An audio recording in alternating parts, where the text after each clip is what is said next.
Bueno, muy buen día tengan todos amigos de América Latina. Les habla como siempre Adolfo Manaure, director editorial de The Standard CIO. Y hoy estamos dando inicio a la tercera sesión de nuestras jornadas digitales de Standard CIO sobre inteligencia artificial, un poco centrándonos ya en la inteligencia artificial como estrategia empresarial. Estamos recibiendo suscriptores de la sala de espera, pero quiero ya aprovechar el tiempo para darle la bienvenida a Daniel Villa, quien es CEO y fundador de W Partners. Daniel, bienvenido. Hola Adolfo, ¿cómo estás? Muchas gracias por la bienvenida. Bien, hoy vamos a estar conversando en torno a estrategias de implementación de inteligencia artificial basada en metodologías ágiles, pero mientras que estoy todavía dando admisión, quizás sería bueno que dedicáramos unos minutos, Daniela, que nos cuentes qué hace W Partners y en qué contexto de la innovación tecnológica se ubican ustedes en los mercados de América Latina. Claro, W Partners es una compañía de consultoría, tecnología e implementación de tecnología emergente. Ok. Eh, digamos, como que nos enfocamos en lo que llamamos disrupción digital, digamos, dentro del mundo de la transformación digital, que pues es gigante, es enorme. Nosotros atacamos un pedazo que es la disrupción digital, que nos gusta definirlo como la diferencia cuando una compañía usa la tecnología para competir, para diferenciarse, o cuando la implementa, digamos, que no, Ujú. no porque una sea mejor que la otra, solo porque son distintas. Nosotros estamos en ese pequeño mundo porque en realidad es más pequeño que el otro de la tecnología de ataque, quizás, digamos, esa tecnología con la que una compañía se intenta diferenciar o hacer disrupción en su mercado, cambiar el status quo de un segmento, de un modelo de negocio, de una industria. Y para eso requiere tecnología, pero requiere tecnología con varios componentes, que es uno, necesita mucha más velocidad y mucha más iteración, porque digamos, son apuestas más arriesgadas y son apuestas, entonces requieren una capacidad de iteración distinta, requieren mucha más tecnología emergente, digamos, necesita apalancarse en su core de AI, de blockchain, digamos, de tecnología un poco más emergente, más apuesta, y también requiere una metodología de trabajo distinta. Entonces, nosotros nos dedicamos a eso. Hoy somos un equipo de más de 150 personas en la región y trabajamos para pues, compañías muy grandes en esas unidades de disrupción o proyectos de disrupción. A eso nos dedicamos. Perfecto, muchísimas gracias por esa introducción. Vamos a comenzar ya con nuestra conversación y como siempre les recuerdo a las personas que ya nos acompañan en la sesión de Zoom que disponemos del canal del chat para que puedan compartir todas sus preguntas e inquietudes. El formato de las sesiones de las jornadas digitales, les recuerdo que es un formato que tendrá una extensión máxima de entre 35 y 40 minutos. Así que les recuerdo que a partir del minuto 15 o antes pueden ir compartiendo sus inquietudes para aportar a la conversación con Daniel. De todas maneras, cuando estemos a mitad del ciclo de tiempo, les recuerdo que bueno, que estaremos ya avanzando en los tiempos de ejecución de la sesión para que no me deje solo en la tarea de sacarle todo el jugo al conocimiento de Daniel Villa, ¿no? Bueno, lo primero que te quiero preguntar, Daniel, tiene que ver em, sobre cuáles son digamos, los supuestos de la metodología ágil que pueden entrar en juego a la hora de que una empresa justamente decida sacar ventaja de la inteligencia artificial en esta perspectiva que nos estás planteando de la innovación como ataque, ¿no? Me encanta que hiciste una diferenciación sutil pero clara entre implementación y otra diferenciación en torno al mercado. Solemos ver en torno a la inteligencia artificial todavía mucha discusión en cuanto a, sobre todo a partir del despegue de los modelos de inteligencia artificial generativa, en torno a cautela, en torno a saber de verdad si las empresas están en la capacidad de entrenar sus propios modelos o eso no un riesgo delegarlo a un proveedor. Un poco después de que han pasado 2 años o más, sí, casi 3 años de todo el boom de la inteligencia artificial generativa, ¿cómo lo están viendo ustedes desde W Partners? W Partners, perdón, al momento de incorporar esta innovación dentro del portafolio de competitividad de nuestras organizaciones. Claro, habían como 10 preguntas en esa, pero Sí, vean cómo la... perdón, siempre es un mal hábito que tengo al empezar las entrevistas, pido perdón. Está bien, voy a agarrarlas como, como me las aprendí, pero a Sí, ver, lo primero yo creo que, a ver, creo que todos sabemos que cada vez el mundo va más rápido, sí, creo que eso es un sí, tema que vemos los días en LinkedIn, en Instagram y mucho más allá de que se quede en una frase de cajón y en una reflexión personal de que tenemos que de innovar, lo que hemos visto como empresas es que pues ese precepto hace que sea imposible ser bueno en todo, ¿sí? O sea, sí, es muy difícil, ¿sí? O sea, entonces yo creo que las compañías de una u otra manera sí están empezando a tener que decidir qué capacidades quiero yo generar internamente en la empresa. Que yo también creo, inclusive a pesar de que esto va en contra de mi negocio, yo también creo que las compañías tienen que construir capacidades internas y no sacar todo, ¿eh? ujú, Pero también hay que decir que no puedo, digamos, no puedo no ser humilde y entender que a la velocidad a la que cualquier empresa, la que sea, puede ir, nunca va a ser suficiente para poder capturar todo el valor que el mercado está generando de nuevas herramientas y metodologías. Entonces, es muy personal para cada CIO, para cada CTO, digamos, qué decido construir al interno en capacidades y qué decido, digamos, externalizar por un tema de velocidad. Al final, esto es time to market, ¿sí? No es un tema de ego, es que yo sí soy capaz o no soy capaz. Es un tema de, pues, es time to market y al final el tiempo es dinero en las compañías. correcto, Salir primero con una innovación, salir primero con una disrupción es dinero y pues cuando el CTO y el CIO está sentado en la mesa directiva y digamos que entiende los fundamentos del negocio, de la rentabilidad, de cómo compite, yo siento que estar en esa mesa y entender esas dinámicas más corporativas, un poco también quita algunos egos y algunos sesgos de tener que hacer todo y entender cómo colaborar con el ecosistema. Eso como principio clave. Lo otro, y lo hablabas ahorita de cómo aplicar esto y agilismo y demás, hay que entender que el agilismo no es para todos, ¿sí? O sea, Micho, a mí el día que me digan, no sé, mi banco, me llamen de mi banco y me digan, o vea un correo donde me diga, a partir de ahora los ingenieros que trabajan en el core bancario se moverán a agilismo, pues yo sé, ya me muero el susto, ¿sí? O sea, claro, claro, mi banco, ¿sí? O sea, no sé si el ejemplo es el ejemplo correcto, pero yo no quiero que haya una célula ágil en el equipo que hace, no sé, que custodia las pólizas de seguro que cubren mi familia, ¿sí? Porque el agilismo, aunque también se puede aplicar en temas masivos, en cosas muy grandes, no es que no se pueda, tiene una razón de cómo nace y es ser capaz de hacer delivery rápido, ¿sí? De ser correcto, capaz de hacer grandes iteraciones. Eso no quiere decir que el agilismo sea más, digamos, tenga que tender al error, ¿sí? No, no necesariamente es así. De hecho, el agilismo arranca también es en las fábricas de autos, en Toyota, en los 80s. Entonces, eso no quiere decir que uno se vuelva, pues, digamos, más propenso al error, pero de una u otra manera sí uno tiene que entender que el agilismo genera valor tanto al consumidor como a la empresa internamente cuando se le permite ser ágil, ¿sí? Cuando se le permite ser ágil es cuando se le permite iterar rápido, desplegar rápido, generar cambios rápidos, y recibir feedback muy rápido y asimismo volver a empezar, pero la mayoría de muchos proyectos, digamos, no tienen ese componente porque tienen una secuencia en cascada. Y hay proyectos que está bien que sean en cascada, si no todo requiere mucha iteración, porque los proyectos que tienen mucha iteración también tienden al infinito, de una u otra manera, correcto. porque no tienen fin, ¿sí? Eh, entonces yo sí creo que hay que entender como, uno, qué capabilities construyo, qué capabilities me va a ayudar. Dos, en qué momento quiero ser ágil, en qué momento no necesito ser ágil porque no le genero valor al equipo, ni al usuario, ni al negocio. Eh, y normalmente esas iniciativas de disrupción tienen que tener normalmente un alto componente de ayuda externa, porque si quiero traerme conocimiento de afuera, es bueno tener esa mirada fresca. Cuando uno está en un negocio y lo conoce mucho, pues de una u otra manera ya también te sesgas, tienes un paisaje que ya te acostumbraste. Pero en cambio las ideas de afuera son frescas, son recibidas y ayudan mucho como al debate.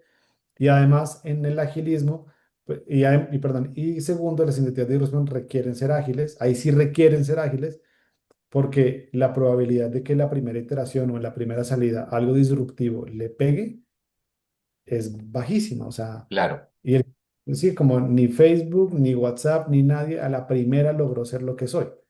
Entonces, ahí requiere ser ágil y te ayuda mucho la visión del externo. Yo creo que eso es como como también el día a día del CTO, ¿no? Como entender qué capacidades construyo, qué puedo ayudarme con partners, dónde trabajo en cascada, dónde soy ágil, dónde doy mucha permisividad a la creatividad, dónde no quiero que haya permisividad a la creatividad, dónde mido a mi gente por resultado y dónde mido a mi gente por proceso. Sí, y eso de una u otra manera es como creo yo que el rol estratégico del CTO en este marco de inteligencia artificial y agilismo. Perfecto. Y en ese contexto, ¿cuáles son como los territorios donde desde la experiencia de ustedes han visto que se puede conjugar una implementación rápida de inteligencia artificial sin comprometer la continuidad del negocio, pero que al mismo tiempo se esté ejecutando de una manera ágil? O sea, ¿qué tipo de casos de uso están viendo o han desarrollado ustedes? Y sobre todo, ¿cómo ha sido la metodología de implementación? Sí, entonces, partiendo por la parte de la metodología, ayer justo hablamos con un cliente de Ecuador, que el presidente de un grupo de automotriz, Ujú, eh, y hablábamos justo de esto. Entonces yo le decía, mire, esto es como al final ambidestreza, ¿sí? Hay un término en estrategia corporativa que se llama la ambidestreza, que es la capacidad que con una mano manejo el futuro y con la otra el presente, ¿sí? Como que el CEO tiene que tener esas dos visiones, salvar el presente porque hay que comer, pero pensar en el futuro siempre. Y yo creo que es lo mismo para el CIO en este momento, ¿sí? El CIO tiene que ser capaz de ser ambidiestro, donde en una mano tiene las iniciativas de largo plazo, ¿sí? Por ejemplo, el gobierno de datos, el data lake, eh, sí, toda la columna vertebral de integraciones, todo, sí, como el gobierno de la arquitectura del sistema completo, porque se vuelven complejos, etcétera. Y esa pata es un always on, digamos, todo el tiempo hay que estar haciendo deuda técnica, todo el tiempo hay que estar mejorando el gobierno de datos, mejorando la ingesta, los ETLs, los ELTs, etcétera, etcétera, etcétera.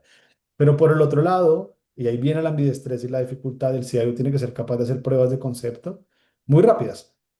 Y correcto. pruebas de concepto me refiero a experimentos standalone, con pequeñas o sin integraciones, Mm, eh, eh, agregarle valor al negocio y luego, si esto funciona, empezar a ver cómo integro esto dentro de esto.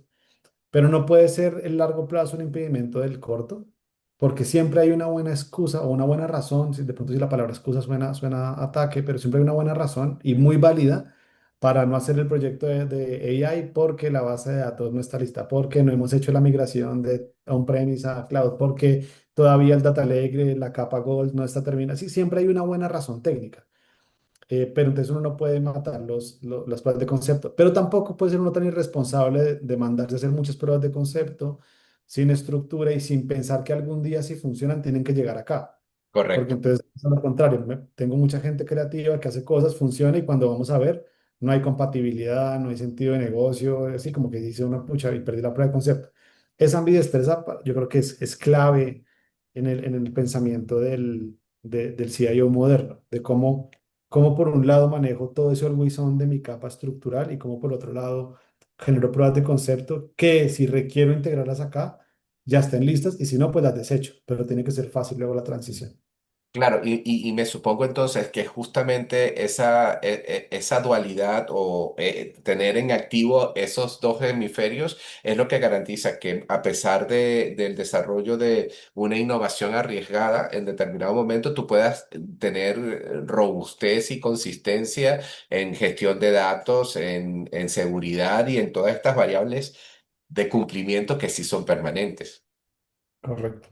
Correcto. Y sin embargo, dentro de lo que ustedes están viendo, ¿dónde está puesto el interés de las implementaciones en inteligencia artificial a nivel de desarrollo de nuevos negocios, de estos procesos disruptivos? Te lo preguntaba porque, por ejemplo, esta semana hemos tenido un par de sesiones mucho más vinculadas al tema de la ciberseguridad y bueno, veíamos que hay muchísimo trabajo en desarrollo de nuevos modelos predictivos de comportamientos y conductas fraudulentas que es súper interesante.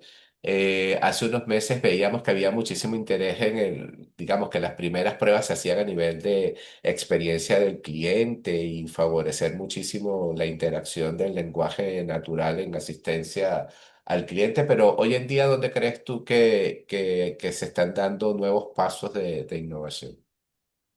A ver, yo creo que particularmente la Gen AI. ha hecho algo y es que ha permitido que directivos que antes veían la inteligencia artificial como algo sumamente técnico y futurista, Ok. le ven sentido, ¿sí? Y eso está haciendo que los directivos entren a la conversación de ella y como nunca antes. Eso tiene tiene tiene cosas buenísimas, pero hay que entender que el presidente o el CEO de una corporación normalmente viene con dos sesgos: aumentar la venta y generar y disminuir el gasto, ¿sí? Mm, Que suena tonto, al final las compañías todo el día vienen en esto. Yo sé que suena un comentario poco inteligente, pero lo que voy con esto es lo que va a intentar siempre el CEO o el directivo comercial, etcétera, es, oiga, automatíceme el proceso de venta. ¿Cómo uso yo esto para vender más? O venga a ver dónde tengo en mi presupuesto grandes buckets de personal y quíteme gente con esto. Entonces vemos mucho tema de automatización de procesos de venta por WhatsApp, vemos mucho tema de automatización de call centers, de em, procesos financieros, de conciliación, por ejemplo. Ese tipo de cosas vemos mucha implementación porque es de una u otra manera lo que trae como deseo ese directivo que recién se une a la conversación de AI. La conversación de AI es vieja, ujú. la matemática de AI es de finales del siglo XIX, pero por primera vez el CEO entra a la conversación porque Gen AI es una forma muy palpable de verlo. Ahora, entonces, ha pasado de todo, ¿no? También ahora creo que le estamos metiendo Gen AI a cosas que no requieren Gen AI. Como por Como, ejemplo, como por ejemplo, pasar datos de un Google Sheets a una base de datos o al revés. ya, Eso lo puede hacer un script en Python, ¿sabes? Como que eso, y no se va a equivocar, ¿sí? Y no, entonces la gente le metió Gen AI a eso, por ejemplo. He visto casos parecidos. Pero también he visto casos muy curiosos. Uno personal, para no hablar de nadie que no está acá, pero uno personal es, si ustedes, yo tengo un restaurante, si ustedes entran a la página web de mi restaurante, hay un LLM que les recomienda qué pueden comer según sus alergias, por ejemplo. Entonces él ok, tiene precargado el menú y tiene precargado las recetas, y está entrenado para no darle a nadie la receta exacta, obviamente, pero si alguien le dice soy celíaco, él le va a decir: "Mm, estos productos usted no se los puede comer. ¿Sí? O, oiga, claro. tengo alergia a meses", él le descarta. Eh, Esa implementación es súper sencilla. Es de los productos que te digo que es una POC muy sencilla, que no se hace en más de un mes. Y lo pueden hacer gente que no es ingeniero, con una punta de YouTube y un poquito de curso o alguna cosa así, lo puede hacer cualquier persona. Entonces ve uno ese tipo de cosas, ¿no? Entonces vemos ahora temas, por ejemplo, de asistencia en call centers, que es un caso que la gente está aplicando mucho, porque el 80% de las puntas de un call center, si bien son las mismas, no son tan las mismas para un sistema determinístico como el de marque uno, si no sé qué, marque no sé qué, Claro, que claro, mata a la gente, ¿sabes? claro. La interacción no es determinística, pero las preguntas sí son categóricas y si son de una otra manera ya definidas. Ahí, por ejemplo, hay muchos casos.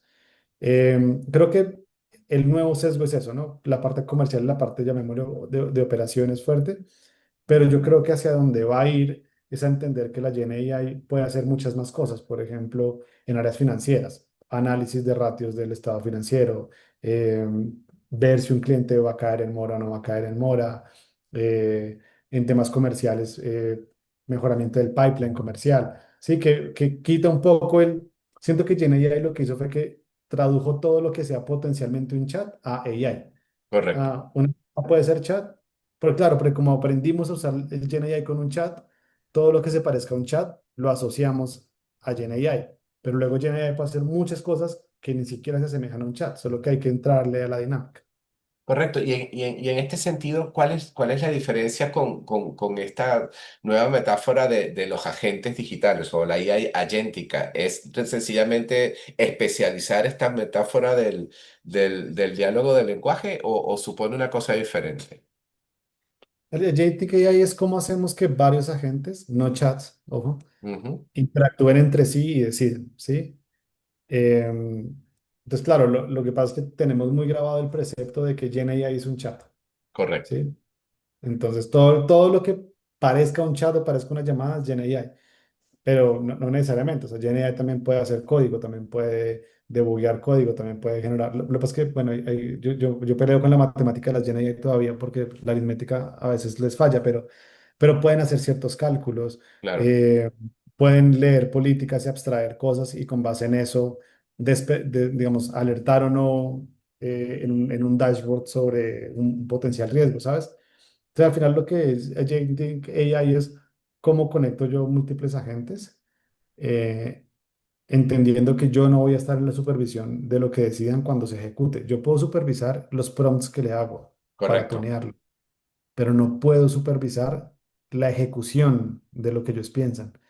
O sea, hay un tema hasta de confianza, ¿no? Como, entonces uno puede después tener agentes que también son de calidad. Uno puede generar agentes que se encarguen únicamente de controlar la calidad del output de otra gente.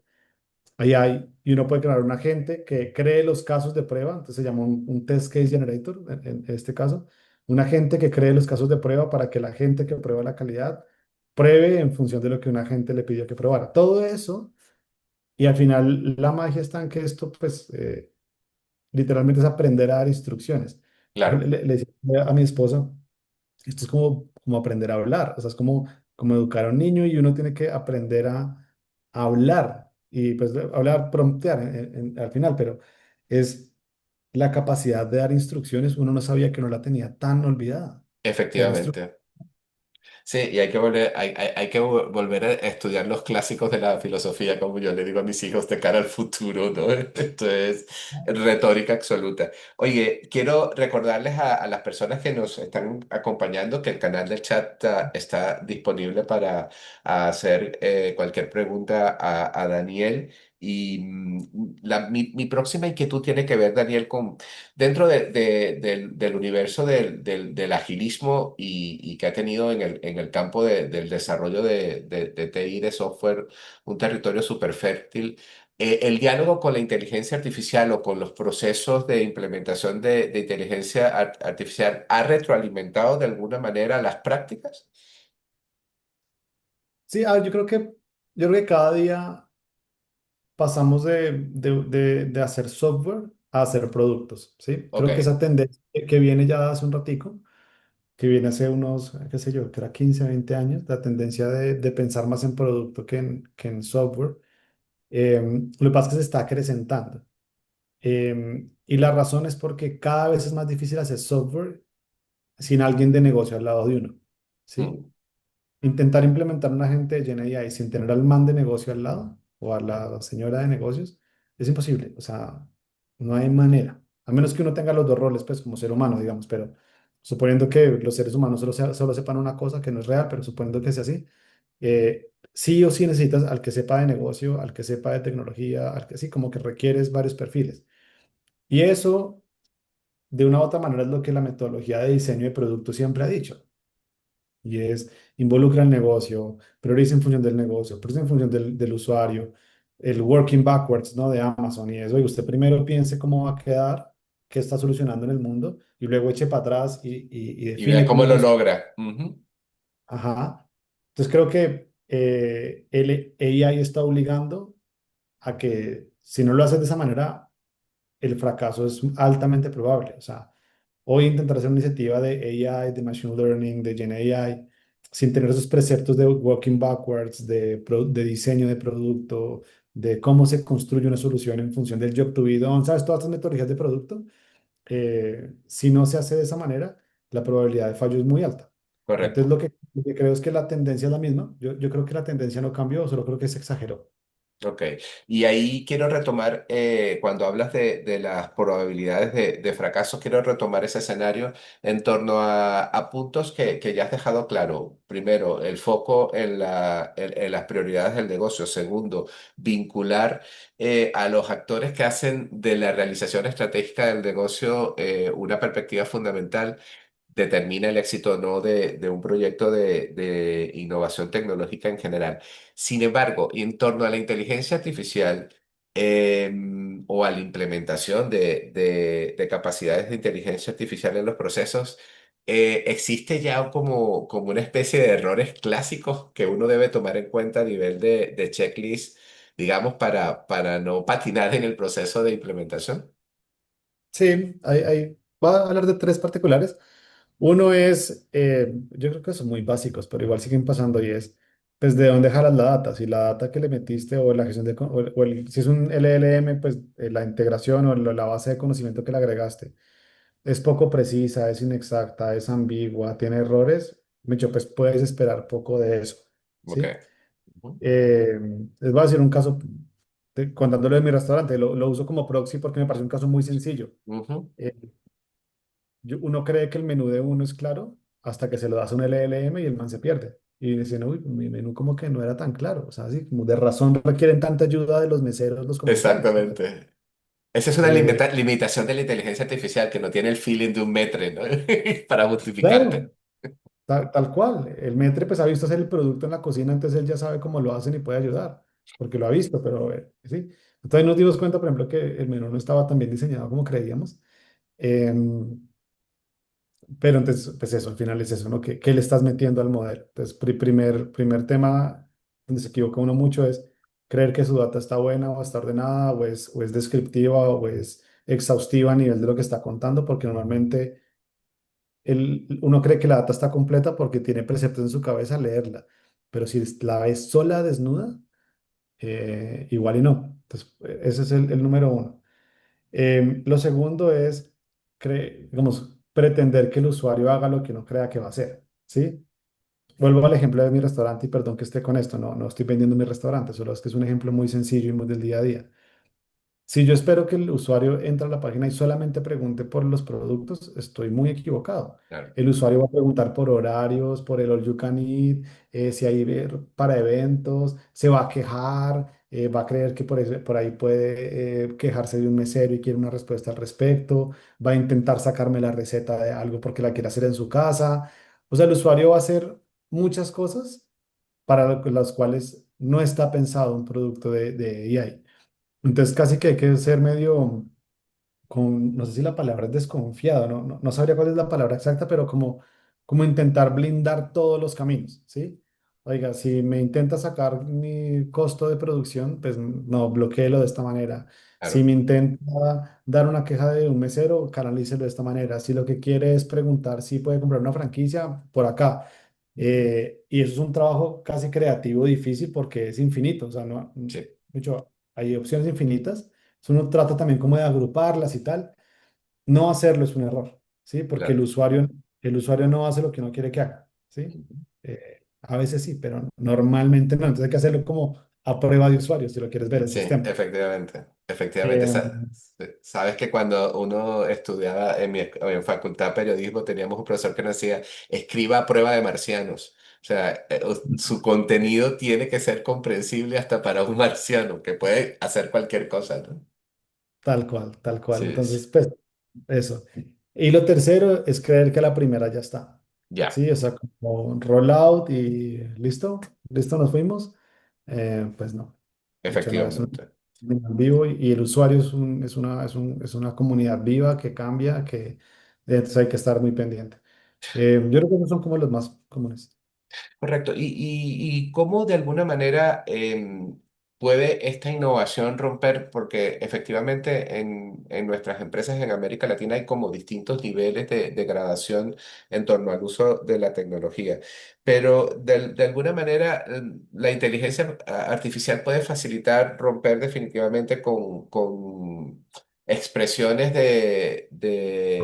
de legado como la lógica en silos, la duplicidad, la fragmentación de recursos, puede ser un apalancador de alguna manera normalizar o establecer nuevos estándares en la gestión de TI. Yo creo que no. O sea, yo creo que la AI puede ser también muy mal usada y puede Ok, generar mucho si uno quiere, ¿sí? O sea, sí, pues uno también puede meterse en un embrollo de AI y generar un caos interno donde uno ponga un sistema para decir mal y eso te cambie el forecast de venta y entonces manufactura se equivoca y entonces la gente termina haciendo otros Excels, ¿sí? O sea, yo creo que el AI yo creo que AI es igualmente potente para lo bueno como para lo malo, correcto, ¿sí? correcto, correcto. Eh, Como está demostrando, por ejemplo, en el campo de la ciberseguridad, efectivamente. Correcto, sí. Entonces, yo no creo que los avances en AI sean per se, o sea, en sí misma, la solución para nada, Ujú. ¿sí? Es un habilitador para que uno cometa errores garrafales o haga cosas O la, increíbles. o la pegas del techo, claro. O Vale, sea, la cosa está mal en no ujú. usarlo. Eso sí creo que está mal. Sí. Sí, yo creo que está mal no usarlo o no intentarlo, em, pero sí, pues, pero puedo generar tanto caos como bien. O sea, Vale, efectivamente. Bueno, vamos a entrar un poco en el periodo de las preguntas para quienes nos están acompañando, o nuestra conversación está muy buena, o hay mucho jaleo en la oficina a esta primera hora de la mañana, que puede ser. Sin embargo, yo sí quería tocar un poco tu perspectiva sin dejar de hacer mención, aunque no he leído a tu último libro, pero que a nivel de título me llamó muchísimo la atención porque planteas un poco intentar situar, por lo que he visto, un nuevo estadio de la gestión de los talentos profesionales a la luz de todos los cambios tecnológicos que hemos visto. Y en este sentido, quizás uno de los mayores miedos en torno a la inteligencia artificial ha sido cómo cambia el rol de la gestión del talento profesional. Un poco cómo estás viendo tú el futuro cercano para justamente las empresas latinoamericanas que por lo general son un tejido ágil de sobrevivencia de pequeñas empresas, de talentos emergentes, de emprendedores que florecemos como hongos, pero que estamos también en un escenario de permanente volatilidad. Y en medio de todo esto, como en la política, como como en términos generales, el campo institucional, también hay tendencias retrógradas que vuelven y dicen, vamos, todo el mundo para la oficina otra vez, casi que a sellar tarjeta como Pedro Picapiedra. A ver, ¿cómo estás viendo este escenario? Sobre todo porque son tendencias tecnológicas que están cambiando la manera de ser productivo y competitivo en nuestro mercado, ¿no? a ver, yo soy un optimista de nacimiento, entonces yo creo que el futuro es hermoso Sí, y genuinamente creo que hay un futuro bonito por delante. Y creo que a ver, el libro se llama Asíncronos y Remotos, ¿sí? sí, Es el título de mi libro. Y un poco mi libro lo que intenta decir es que el trabajo remoto y asíncrono no necesariamente es mejor o peor que el presencial y el sincrónico. Lo que pasa es que lo que plantea el libro un poco es ser asíncrono cuando ser asíncrono es mejor y ser remoto cuando ser remoto es mejor, ¿sí? Entonces un poco hacia el final del libro lo que se habla es que la igualdad es tremendamente injusta, ¿sí? claro. Es, si yo mando a todo el mundo a la oficina por ser igualitario o mando a todo el mundo a la casa por ser igualitario, estoy siendo tremendamente injusto con seguramente una gran parte de la compañía. Y esa injusticia, quitemos el sentido social, pues al final se Mm, traduce en improductividad, ¿sí? Entonces lo que yo creo que está pasando o lo que va a pasar es que si hay método y si usamos el método correcto, vamos a poder saber cuándo ser asíncrono, cuándo ser remoto, cuándo ser presencial, cuándo ser sincrónico, aplicarle el método correcto a cualquiera de los cuatro o sus combinaciones, porque hay N combinaciones, eh, y a través del método mejorar la armonía de las personas y la armonía convertirla en productividad. correcto. Y esto y termina en que las personas que quieran capitalizar eso, pues van a brillar contra los que no lo quieren capitalizar. Entonces, yo creo que es un mundo ideal para el emprendedor, donde dice, oiga, si todos devolvieron para la oficina y están bajando sus productividades, yo puedo meterle método y ser mucho más productivo, entonces con menos dinero hacer más y puedo mejorar mi camino de emprendimiento, por ejemplo. O Correcto. también una corporación que quiere simplemente hacer disrupción y pues, requiere más productividad de su gente, al final necesita el método correcto para cualquiera de las combinaciones posibles, porque uno puede ser presencial asíncrono y uno puede ser también remoto sincrónico. Ideal o no ideal, pero se puede. En este momento somos remotos sincrónicos, estamos en tiempo real y cuando alguien vea esto más adelante en la grabación lo va a ver asíncrono. Ujú. Todos esos blends se van a poder dar. El punto es darle el método correcto acá a los stages. Y esto yo creo que va a ser un mar de oportunidades, más para los emprendedores que lo van a poder adaptar más rápido, pero también para los corporativos que quieran hacerlo. Correcto, tenemos un par de preguntas y es una que si existen como que a nivel de esta figura de los agentes dentro de este escenario interesantísimo de una especie de corte burocrática de agentes para la productividad de la inteligencia artificial, si existen algunos paradigmas dominantes en la región, ¿no? Que pudieses mencionar o esto es algo que se desarrolla a la medida de cada negocio. A ver, yo sí, yo creo que es muy a la medida. Este tema de agentes Hay una chica que se llama Valentina Ponce, que yo sigo en LinkedIn, que todas las semanas hace una actualización de lo que pasó la semana pasada en el mundo de AI. Se los recomiendo, es una niña que me parece que hace un buen contenido. Es increíble lo que cambia. O sea, lo hablaba con mi esposa el otro día. Yo me certifiqué en Agentic AI en enero, ¿sí? En la Universidad de Vanderbilt. Ujú. Y ahorita volví a estudiar y dije, ya perdí. O sea, esa plática se perdió. Pues no se perdió, pues obviamente aprendí, pero digo, joder, en 4 meses es que ya no me aplica casi nada. Efectivamente. Entonces, así que llega, no, miren, los mejores son estos tres y tal. Pues no, la verdad es que lo que, digamos, nuestro rol en nuestro caso de mi compañía es escoger lo mejor que haya disponible en el momento para el cliente y asegurarnos de hacer una vigilancia tecnológica para continuar mejorándolo o actualizándolo. Porque así como que uno pueda prometer hoy, yo no sé, hace 2 meses estábamos encantados con Lovable y hace mes y medio salió Firebase Studio y nos voló la cabeza.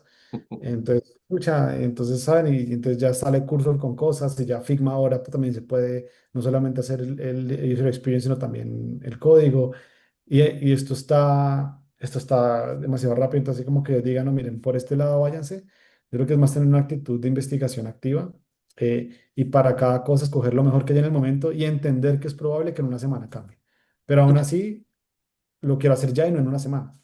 ¿Tú crees, Daniel, que siempre ha sido así? O sea, yo tengo ya casi 30 años en este sector de industria y nunca me he sentido tan agobiado a la hora de seguir la innovación como estos tiempos. Puede ser que las canas me estén afectando, efectivamente, pero primero, ¿tú crees que siempre ha sido así? Y segundo, desde tu punto de vista personal, ¿qué capacidad te toca limar más a la hora de sentir que sigues proveyendo valor desde tu operación? Porque está claro que el seguimiento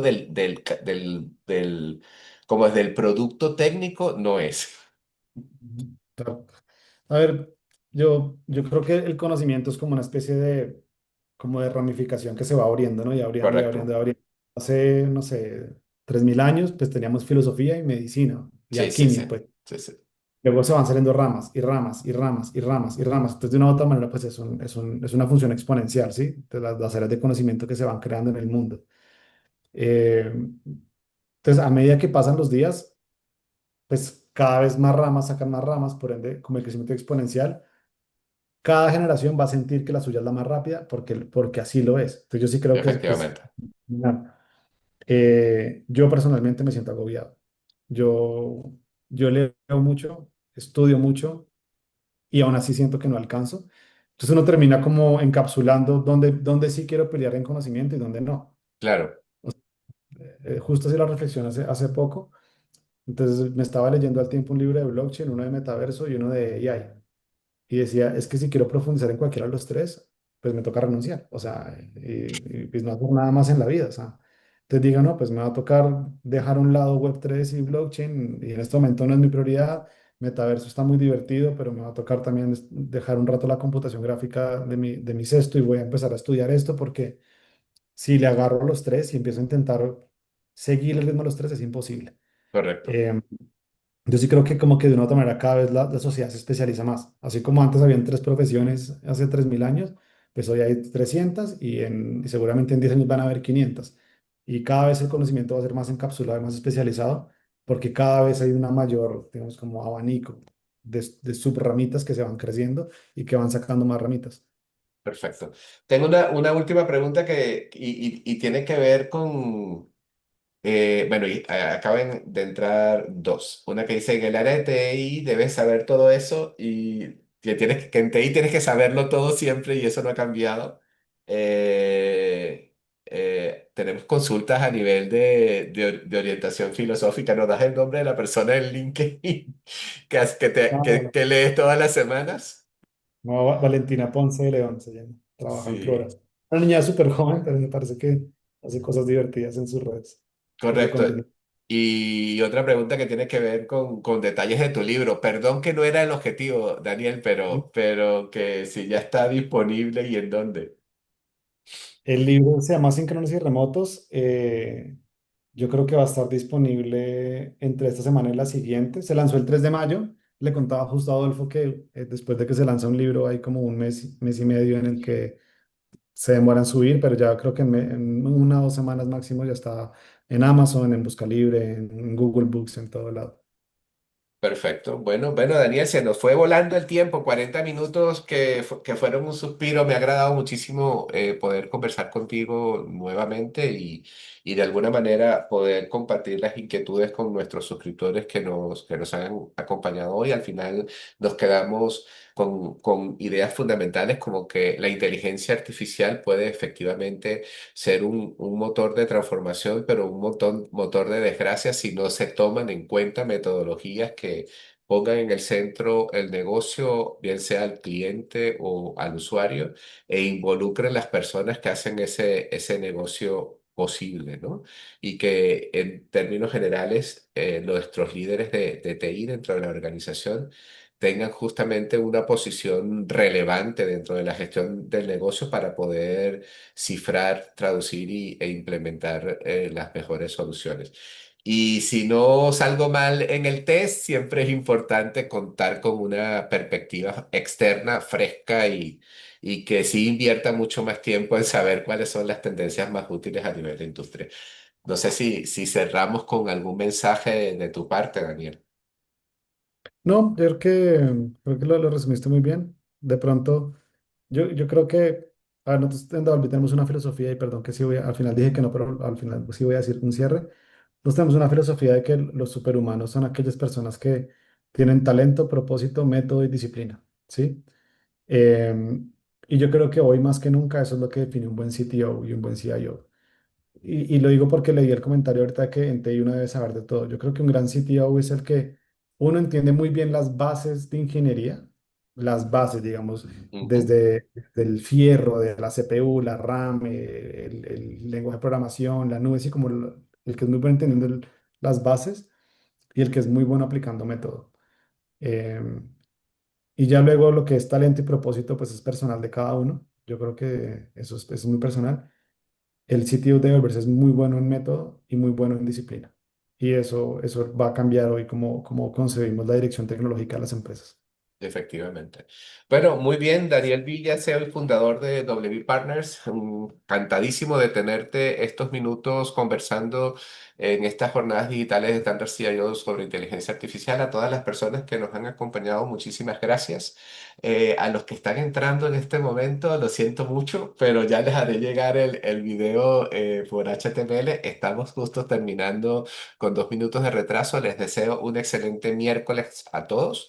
Y bueno, les recuerdo que mañana vamos a estar conversando justo con DHL y con la gente de buscalibre.com para ver cómo ellos se están implementando inteligencia artificial en el área de experiencia del cliente y sobre todo el componente logístico a nivel de cadenas de suministro. Que tengan un excelente miércoles todos, Dani. Que tengas un excelente día y ojalá podamos conversar pronto.